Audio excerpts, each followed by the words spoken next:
This is Brian. This is Charles. You're a dish. No. Anyway, no. One thing I wanted to talk about today is I'm constantly hearing from people, and I hear it all the time on the Twitters and the Instagrams. Why aren't there any more original films? Everything's a Marvel, a DC, a Star Wars. Here's a movie. Yeah. Yeah. Is it a sequel or a remake? Because it's a short film, too. Yeah, it was a short film version of it. But, we'll be talking Brian and Charles, an original film that you could go see if you're not spending all your money on the big franchises.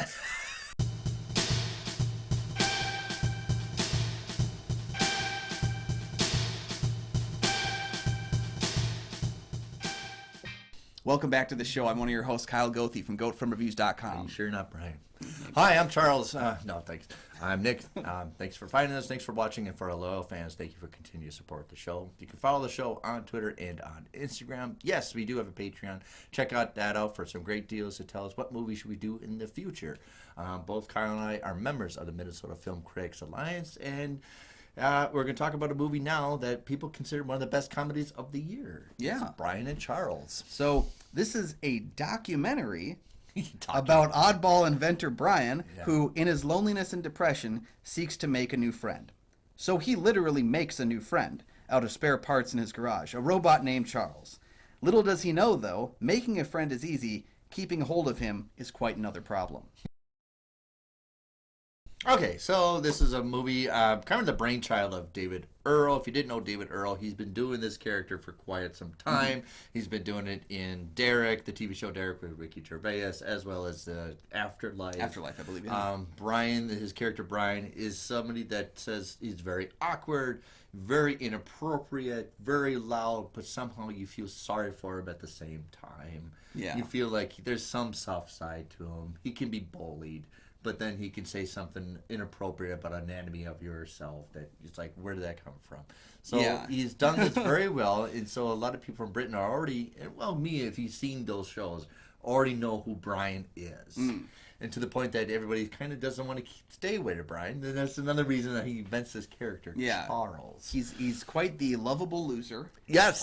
One that you go, I can't stay mad at you. But there's a reason why you're not part of society. There's a reason you're living by yourself. Right, yeah. So Brian's played by David Earl. Then you have Charles, played by Chris Hayward. And a washing machine. And it looked very awkward to do this, because obviously his head's somewhere in there. Yeah. The amount of physical, I want to see the blooper reel from the film, because I want to see how many times that man in that washing machine fell over. I'm sure it wasn't fun, but Chris Hayward played the character. He also wrote the screenplay with Earl that we have here, and I believe they wrote and created the short together as well in 2017. So. Yes. Also, a director is Jim Archer. He's not really known for movies, but predominantly for TV series, from comedy TV series. So I think probably those guys wrote it and looking for somebody who could direct it. Not Ricky Gervais, but somebody like Jim Archer, who I think, we'll get to my review, maybe it's a right fit. Yeah. It's such a peculiar movie. I have to credit very peculiar. Dan Merle, who's been in the YouTube space for a number of years. He was kind of shepherding, talking about Brian and Charles, and he's one of the reasons why when I had a choice what to see that day several months ago, that I bought a ticket and sat alone in the theater and saw Brian and Charles, because it's just no one talked about this movie when it came out. This is one of those comedies and we'll get to my review, but it's fitting by yourself. There was a number of sequels and franchise titles though that were at the theaters when I went in, and I chose to see this movie instead of them. Because I am a proprietor of original film. I tell people all the time, stop saying there's no original films anymore. You're just not watching them. So. Rounding out the cast, you have Jim Mitchie, you see him in a lot of other comedies, but Louise Brealey, who you know from the TV show Sherlock. She is so in love with Sherlock, and he has nothing to do with her. That's Louise Brealey in the movie Sherlock. That's who I recognize. It's kind of her in this movie, too. Yeah, she does the same thing in this movie. Maybe different Sherlock. She loves Brian, but Brian's like, whatever. Yeah. So we always feel bad. Can you find love, Louise, please? Can you find it somewhere? So cinematography is by Maureen Tollett. This is kind of his breakout thing. Yeah, he did one other feature, and I think a concert film So really not a lot of credits there, which I guess I would say, I'm not trying to say that making a mockumentary is easier. So don't think I'm saying that. But I do think there's a level of pushiness where you can kind of like, you can skirt things and you can make those mistakes and you can fix them, I think. Unless you're doing like a parody like Young Frankenstein, where you need a cinematographer who knows what you're making fun of. Where you do a comedy like this, it's not the cinematography that you're winning. It is the bumbling dialogue where you set the camera and just go. Like a Marx Brothers movie. Just, all right, and go. That's why I think the choice to have someone who's directed a concert film, or who not directed, who did cinematography for a concert film, is a great idea, because in a concert, you don't get to know where the guy's going to stand at all the time. You know, the singer. Right. You have to around. Catch them. You have to document the concert. And I think, you know, when you look at shows like The Office, most of the shows who did that mockumentary style, they shot twice as much footage than they actually used in the because you have that, like, you almost feel like, okay, the camera's setting and then you get that shot. Yeah. You are very much documenting people who are improving the whole way through. And so it's a tough thing to do. It's just a different kind of cinematography. We celebrate cinematography, definitely, but it's right. It's the whole movie is the chemistry with these guys. Yep. You don't want to bombard them with trickery shots of crane shots and everything. You want to get as much on the film, right? And you're going to win with the editing. So you could probably have to do multiple cameras, multiple setups, and get the editing right. Yep. And then it gets lost in the shuffle. Let's talk about cinematography with this. Yep. Well, and part of that too is he's got to capture Chris Hayward in a giant robot suit, who may not always hit his mark correctly. You know, I don't know that he did. So it's a remarkable task that gets on. It's like it's sound a thankless editing, job, right? Yeah, it's absolutely. We're not going to talk about sound editing, which was fabulous in the Ice Storm. Yeah. Yeah, but we're not going to talk about cinematography. There's elements that have to win, and cinematography does. So. Yes. So on location out in Britain. Mm-hmm. So I think if you're acclimated to British comedy, you might appreciate this a little bit more. It seems if you're part of America, I think this is more like even New Zealand would kind of embrace this kind of comedy. Yeah, this feels a little Waititi. This feels a little Gervais. It feels like elements of those. I also would call this. Yeah. This is an entrance point for me for watching comedy that doesn't come from the U.S. It's very interesting because there's a lot of shots of entrances to houses, including him. There you go. A lot of entrances, a lot of gate shots. Right. Yeah. But I do think, I think it's a more accessible dry comedy than other people would give it, because it is completely silly and goofy. It's also, I think having David Earl is a very accessible character. Like you pointed out, he's a lovable loser, and he's someone you want to win. Right. And I'll also give up right now. I think this is safe for kids to watch. I wasn't ready because PG. Brian Gittes is not appropriate for kids in a lot of the stuff he's done. So I was like ready for the inappropriate, and it's not there. Yeah. So I think it's a kid-friendly show. Yeah, it's rated PG for language, mild violence, and smoking. Probably less language and mild violence, and more smoking. And I think there's very little. There's hints. There's hints of R.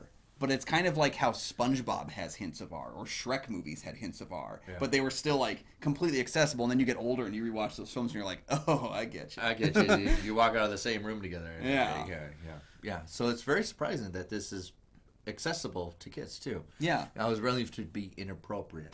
Right? Well, and we have a seemingly low amount of PG films that aren't directed for children. Usually if you're a G or PG nowadays, you're an animated film, you're probably a Disney movie, you're sent out to the kids for mass consumption. It's nice to see a film that is for PG, because there are people out there that don't want to watch the blood and guts and swearing and sex that I'm used to watching all the time. Yeah, we're almost so used to it, like, where that's someone what I'm throw a pie. That's why I'm surprised. Where is the inappropriateness? Yeah, I'm waiting for it, and it was never there. So it's kind of, I guess it's refreshing for myself. So, we needed a little bit of holy time to get away from our sinning, I guess. We'll be back with sinning next week.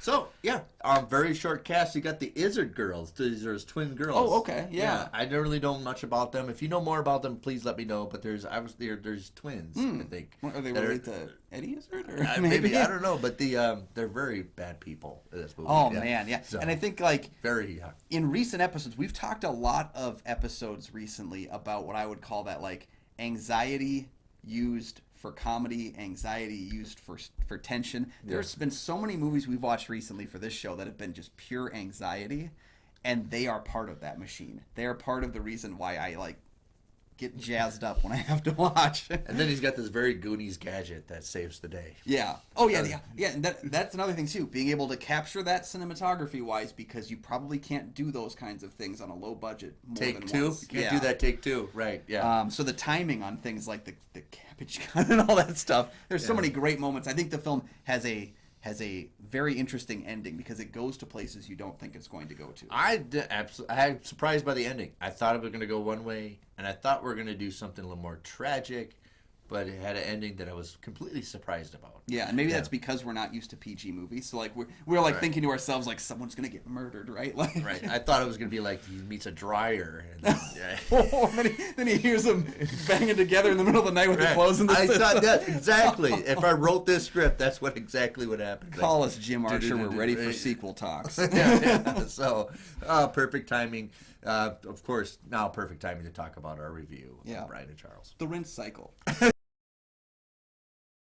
So, overall, it's still one of the best comedies of the year for me. I haven't watched all the movies of the year. It's in there. It's going to be in there. One of the best comedies of the year. Yeah, and the thing about it is that comedy is something that doesn't fare well in theaters. People don't go to see comedies in theaters. We just had a situation with Billy Eichner's Bros, where the film did not perform very well in theaters, and a lot of people chalked it up to... They had a good promotion for that one. But that whole thing was people don't pay money to go to the theaters to see comedies. Yeah. They don't anymore. And so it's a tough sell in some ways if you're going to make a theatrical release, especially an indie that already has things going against it, like low marketing and all that kind of stuff. Yeah. This film is a word-of-mouth comedy. Much like I never heard of it until you brought it up. Barbarian this year was a word-of-mouth horror. Yeah. This is a word-of-mouth comedy, and I'm glad that someone told me to go see it, and I'm glad I was able to tell you to go see it. Yeah, because it's not one of those that the jokes make you laugh out loud. It's one of those like... Yeah. Jesus. Or just like, oh my God, you did that. There's some dad jokes and awkwardness to it. I mean, even his costuming where he wears that hat all the time. And that hoodie. And the hoodie. And just like walking around with the pine cone bag. And like the pine cone bag is introduced and it's a completely meaningless, stupid joke. But every time it showed up on screen again, I was like, Yeah, like, to the point that it's going to be and show up on Antiques Roadshow. Oh, yeah. And you know where the movie's from, right? Oh, man. So it's that comedy that it's not that over the top bombarded. The characters are the over the top. Yeah. The exaggeration. Mm-hmm. But what really sold me on it is the robot is evolving. Yep. Internally, brain. It goes from adolescence to teenager to maturity to true. adulthood. Yeah. My favorite part is when he's a teenager. Mm. Don't say whatever again. What? Ever. See, I really appreciated that too because they go through the stages of parenting throughout the film, and you get to see, and then eventually, you get to your ending where you will send your child you have a very off Frankenstein beginning. Yeah, where it's like, oh, you're awake. Even young Frankenstein. Oh my God, there you are. Yeah. It's it's kind of that whole thing where when you're trying for a child, sometimes you have to try a couple times, and all of a sudden, what? Oh, it's happening? Okay. And that happens there too. I really appreciated the kind of, because all of my nieces and nephews right now are in that 5 to 10 stage where they're starting to figure out how they can manipulate situations. And so I really appreciated things like Brian saying, I'm going into town, do you need anything? And Charles is like, no, I just need to go out to the yard for a bit. I forgot something in the yard. No, you didn't? No, I did. I forgot something out in the garden. I have to go get it. Like, where they're trying to figure out what they can get away with. Right, and you use currency with kids, like cabbage. Yeah. If you do nice, you can have some cabbage. Yeah, cabbage. I like cabbage. Just those kinds of awkward interactions were very welcome to me. Because... because eventually when they go into... Gets him in the car and goes to town... You have this. Oh my God! Even I felt like don't get seen. Yeah. Don't get recognized. Yeah. Play it safe. Yeah. Moments like where they're trying to figure out how to, like, when he hides inside and he the head sticks into the washing machine when he's like hiding from the guy to come in the building to check on his gas and just moments like him dancing up on a stool. And sometimes parents get involved with their kids, and then the kid trips, and it's like, why did you do that? Like, why aren't you? I'm dancing. I'm dancing. But the voices fit very well. Yeah. The voicing.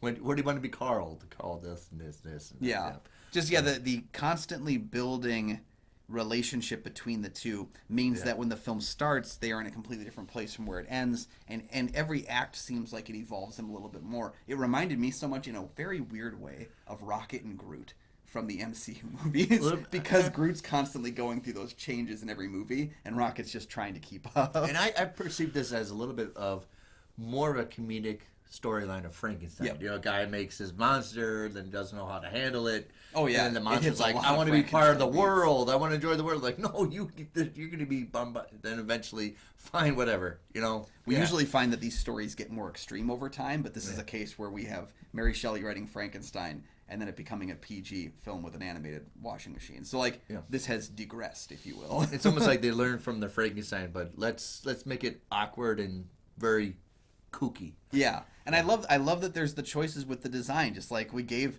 I think Charles. What's so weird about him costuming is wonderful. He's got this giant like sweater, which like had to have been sewn, and the head kind of reminds me of Jim Broadbent.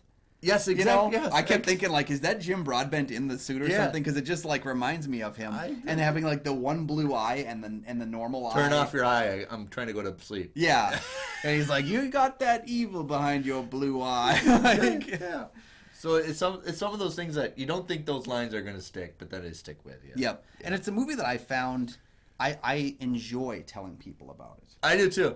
You know, when I finished this, I came home from the movie and I immediately told my wife, I said, honey, we got to watch this movie. Like, whenever it's available, we got to go watch it again and stream it. I think right now it's on Peacock, so if you haven't had a chance to that's see how it, I watched it. It's on Peacock. Because, yeah, it's an accessible film, but it's one of those movies I enjoy telling people to go see it, and that's something really special. Is it's not one of the big budget films. Like, I'm not telling people to watch Top Gun Maverick. Everyone's going to see it.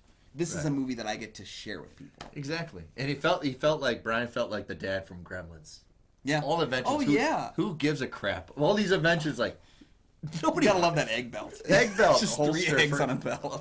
Who the hell wants that? All right. Well, whatever. Or the ping pong balls on the little like thing where it's a toy and you try to. Right. I think he actually invented these and then tried to think of a movie you could put them in. I think that's the way around. Yeah. Or right. But I think David Earl's one of those. I don't think he needs a script. I think he just needs an outline. Yeah. And they just play it off and see what happens.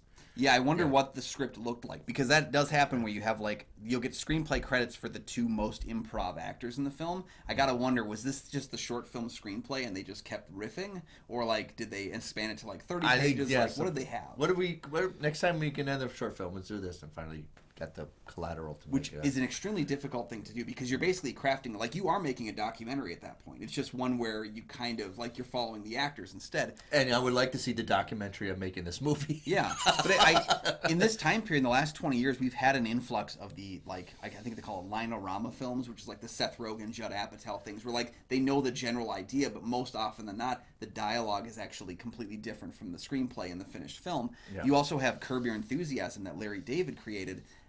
Where there are no screenplays. Yeah, it's based on one joke, and how long can you stretch that? So every episode of that show is 1-page outline that tells people what scenes take place. Yeah. But really, like, there's no dialogue actually given. And so it's like we're in this time period right now where we're kind of crafting the movie in post, you know, a lot more often, whereas that used to be a big problem. I agree. So, I'm tired of agreeing with you. Yeah. God. I know. I don't like being right, but I recommended this movie. Jesus, yes, you did. You hit a home run with it. So, have you seen Brian and Charles? Yeah. Or Charles. It should be Charles and Brian, because Charles is pretty fun. That'll probably be the sequel. That'll be from his perspective. Coming back from his, yeah. Yeah, let us know about your thoughts on the finished film, and let us know, too, if you've seen the short film as well. I wasn't able to find a copy of it before we filmed, but I want to hunt it down now to check it out, so we'd love to hear your thoughts on it. And be careful when you Google Best of Brian Gittins on YouTube, because it's wildly inappropriate. Well, I've got plans for tonight now. Yeah, and thank you guys. Make sure to let us know too. Maybe what your favorite comedy of the year is, because there haven't been a lot of them. Tough to review comedy. It's kind of tough to review comedy for us. But hopefully we laughed enough that we convinced you to do so as well. Yeah. Thank you guys for joining us. Please make sure that you smash that subscribe button, hit the like, make sure that you let us know your thoughts on the film, and you can find my film reviews over at GoFilmReviews.com. You can find my show, the St. Paul Filmcast, anywhere you find podcasts. And I do want the egg holster, dude. I do want it. Made me hungry for cabbage, yo.